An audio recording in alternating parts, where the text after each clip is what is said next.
ایک خوبصورت سے ولیج میں ایک لڑکی رہتی تھی جس کا نام شیزا ناز تھا۔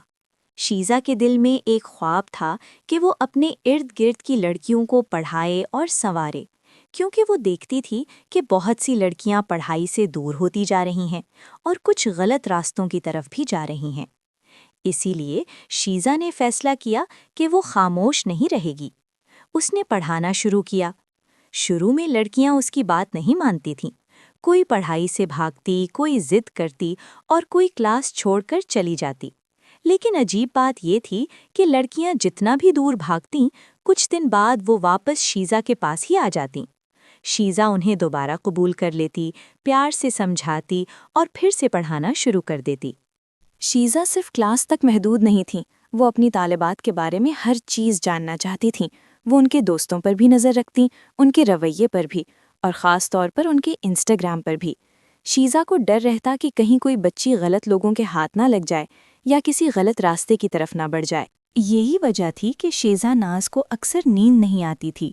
جب سب سو جاتے، ولیج میں خاموشی چھا جاتی، باہر ہلکی ہوا چلتی، تب بھی شیزا جاگتی رہتی۔ وہ لیتی ہوتی مگر سوچتی رہتی، میری طالبات ٹھیک تو ہیں، کسی کو میری ضرورت تو نہیں، کاش میں ان سب کو پڑھا لکھا کر کامیاب بنا دوں۔ شیزا ناز کے لیے یہ صرف پڑھانا نہیں تھا، یہ اس کی ذمہ داری اور اس کا خواب تھا۔ وقت گزرتا گیا اور شیزا ناز کی محنت رنگ لانے لگی۔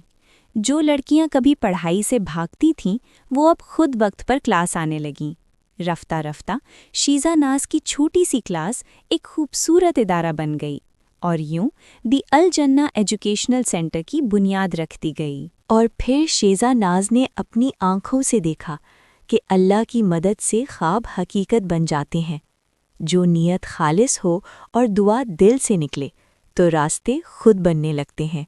دی الجنہ ایجوکیشنل سینٹر صرف ایک ادارہ نہیں تھا، یہ اس بات کی گواہی تھی کہ اللہ جس کام میں برکت ڈال دے وہ چھوٹا بھی بہت بڑا بن جاتا ہے۔